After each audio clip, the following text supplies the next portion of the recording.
Hello friends, मैं हूं doctor Priyanka भांडगे।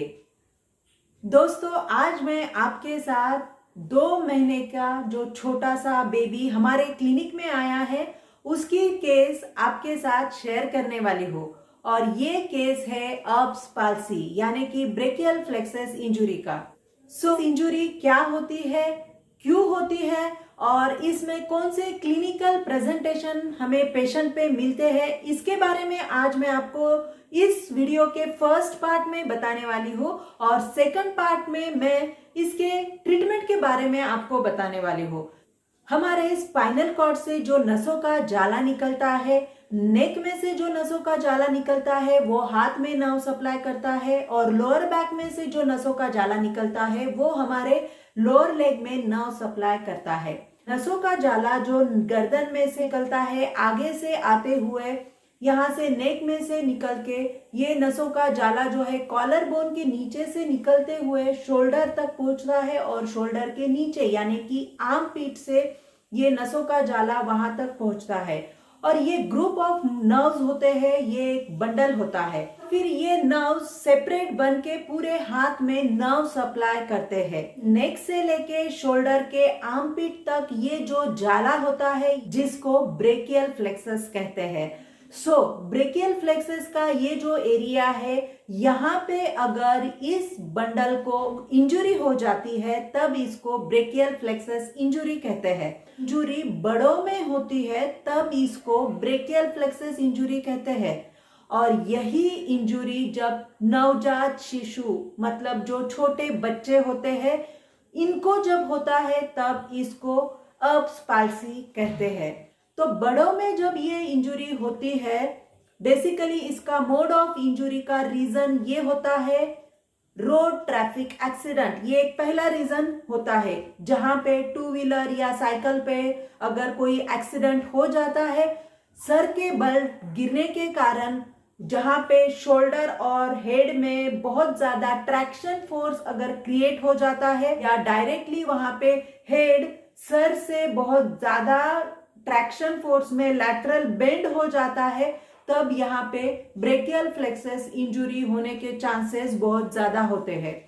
और दूसरा रीजन डायरेक्ट इंजुरी, जैसे कोई शार्प वेपन से यहाँ पे अगर वायलेंट अटैक किसी ने कर दिया तो ऑब्वियसली फिर ये ब्रेकियल फ्लेक्सस डैमेज भी हो सकता है। नवजात शिशुओं में जब ये इंजुरी होती है तब इसको अर्ब्स पाल्सी कहते हैं। डिलीवरी के टाइम पे यानी कि बर्थ इंजुरी जिसको कहते हैं, बेसिकली बच्चा जब माँ के पेट में होता है और उसकी अगर पोजीशन ब्रिज प्रेजेंटेशन जिसको हम कहते हैं, यानी कि वजाइनल डिलीवरी के टाइम पे सर पहले बाहर आता है, लेकिन उसके जगह पे अगर पैर पहले आते हैं और बाद में सर आता है जिसको कि ब्रिज प्रेजेंटेशन कहते हैं। और इस टाइम पे अगर बच्चे को बाहर आते वक्त बेबी का सर माँ के पेल्विस से बड़ा है या पेल्विस में स्टक हो जाता है, तब बाहर निकालने के प्रयास में शोल्डर को पकड़कर हेड को बाहर निकलने की जो कोशिश की जाती है, उसमें ये बर्थ इंजुरी होने के चांसेस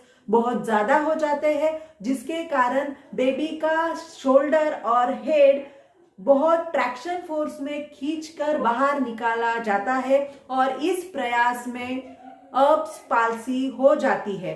अभी जो हमारे यहाँ पे छोटा बेबी जो आया हुआ है, ये गर्ल बेबी है और इसको ये injury during the time of delivery हुई है। अभी अर्ब्स पाल्सी का मतलब है पैरालिसिस, यानी कि जिस साइड में अर्ब्स पाल्सी हुई है उस साइड की हैंड की मूवमेंट शोल्डर से लेके फिंगर्स तक पूरी तरह से बंद हो जाती है, हाथ पूरी तरह से पैरालाइज्ड हो जाता है, और इसीलिए इसको अर्ब्स पाल्सी कहते हैं। अर्ब्स पाल्सी जो है इमीडिएटली आफ्टर डिलीवरी जब बेबी का पेडियाट्रिक असेसमेंट किया जाता है और ड्यूरिंग डिलीवरी इटसेल्फ अगर इस प्रोसेस से बेबी की डिलीवरी हो रही है, तब ये मोस्ट प्रोबेबली वहां पे ही डायग्नोसिस हो जाता है कि ये अर्ब्स पाल्सी है। इसके क्लिनिकल सिम्टम्स भी हमें पेशेंट्स पे मिलते हैं, और उसी के साथ पैथोलॉजिकल टेस्ट करके भी हम डायग्नोसिस कंफर्म कर सकते हैं, जैसे कि स्कैन है, एमआरआई है, ईएमजी, एनसीवी। जैसे फिजिकल प्रेजेंटेशन जो मिलता है बेबी पे या अगर बड़ों में भी अगर इंजुरी के कारण, तो वो क्या होता है वो हम अभी समझेंगे। तो सबसे पहले हम शोल्डर से देखते हैं। अभी आप भी इस बेबी में भी देख सकते हो कि क्या क्या मूवमेंट्स बेबी नहीं कर पा रही है। जैसे कि नॉर्मल हैंड में आप देख सकते हैं बच्चे हमेशा हाथ ऊपर करके ही सोते हैं, खेलते हैं, पूरे शरीर का मूवमेंट करते हैं। बट यहाँ पे आप देख सकते हो कि जो अफेक्टेड हैंड है उसमें मूवमेंट बिल्कुल भी नहीं है। शोल्डर का जो एक्चुअली फ्लेक्शन, अबडक्शन, ये जो मूवमेंट होता है, यानी कि हाथ को ऊपर लेना, साइड से ऊपर लेना शोल्डर में से, वो मूवमेंट बिल्कुल भी नहीं है। शोल्डर इंटरनली रोटेट हो जाता है। एल्बो जॉइंट में भी जो है बेंडिंग मूवमेंट नहीं होती है। फोरआर्म जो है प्रोनेशन में ही होता है, मतलब हथेली नीचे की तरफ होती है। फोरआर्म की भी मूवमेंट्स यहाँ पे नहीं हो पाती है। रिस्ट जो है ड्रॉप हो जाता है। फिंगर्स आप देख सकते हैं पूरी तरह से अंदर की तरफ कर्ल है, बेंड है।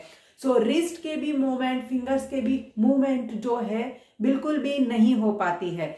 तो शोल्डर से लेकर रिस्ट, फिंगर्स तक हैंड मूवमेंट ना होने के कारण आप हाथ का एटीट्यूड भी देख सकते हैं कि वो पूरी तरह से स्ट्रेट है, और अपोजिट हैंड के कंपेयर में उसके कारण हाथ छोटा दिखता है लेंथ में।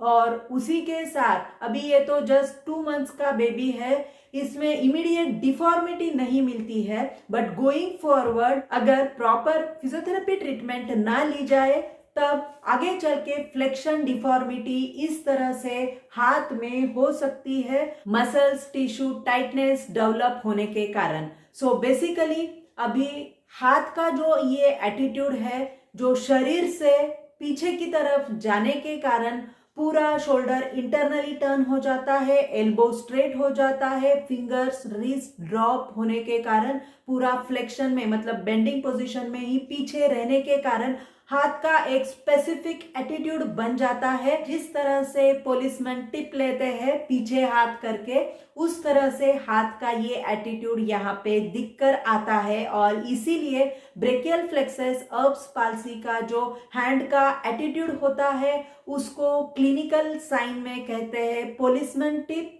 या पॉटर्स टिप या वेटर टिप। ये फिजिकल साइन और सिम्टम बहुत ही इंपॉर्टेंट रोल प्ले करते हैं इस इंजुरी को फिजिकली, क्लिनिकली डायग्नोस करने के लिए। उसी के साथ सेंसेशन भी पूरी तरह से लॉस हो जाते हैं, मोटर फंक्शन भी पूरी तरह से लॉस हो जाता है।